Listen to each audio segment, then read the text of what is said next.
Quiet on the set. Action.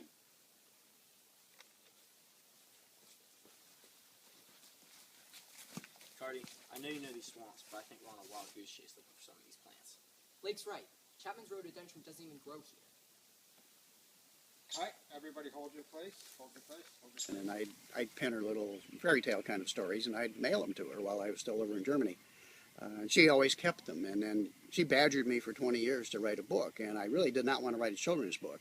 So I said, no, I'm not going to do that. And then finally she really pestered me enough that I said, well, I'll write an adult novel, but I'll incorporate the story, one of the stories, and one of the stories was about this alligator that thought he was a duck. So I incorporated that in as sort of like a fairy tale within the book. It's not the main story of the book, but it kind of plays an interesting part. It's a good thing for an adult that reads the book. They can page through to where the fairy tale part is, and they can read that to a youngster.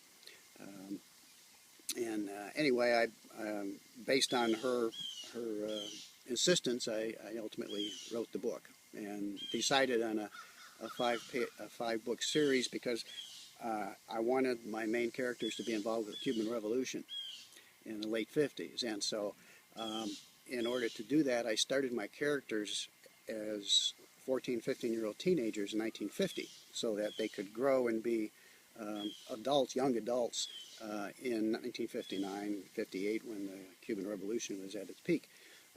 And in doing that, I got, my characters turned out to be teenagers, and for that reason I think the book crossed over into teenager land. And young adults have really picked up on it unexpectedly by me. I purposely didn't put any bad language or overt sex in it because I wanted a parent to be able to give it to a child or a nephew or a niece or something. But I wasn't really thinking in terms of that being who was going to read it. But it turned out that the young adults are probably reading it more than adults, even though adults are the target audience. Very cool. Now, where are you from? I'm from Sarasota, Florida. Actually, I live here. Okay. And how did you get involved in all this?